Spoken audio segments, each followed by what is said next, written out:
Welcome to Luca and Miguel. Enjoy the video. In this video, I will show how to remove Jeep Wrangler battery, full guide.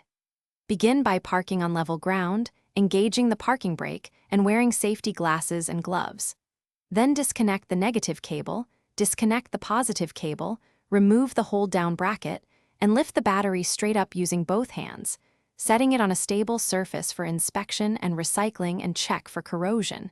Clean terminals with a brush, and secure the new battery before reconnecting cables.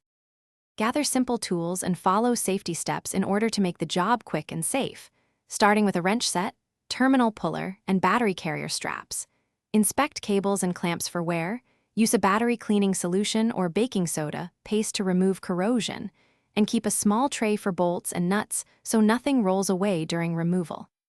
Keep a damp cloth ready for spills and store the old battery upright in a sturdy box until recycling.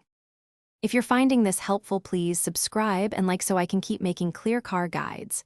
Quick recommendation: automobile life's too short for a stinky car. Grab Little Tree's black ice. It freshens your ride after battery work. Check the description for the link and other deals. Toss an extra air freshener into your glove box for emergencies. Thanks for watching and supporting the channel. Now let's get back to the video. Loosen the hold-down bracket bolts and lift the bracket aside. Then gently wiggle terminals while pulling to free them, avoiding metal contact with tools. Label cables if needed.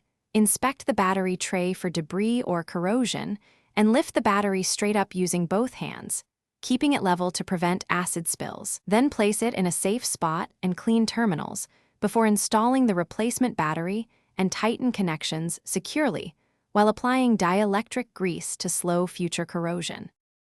Thanks for watching and please subscribe. It's the best investment you'll ever make.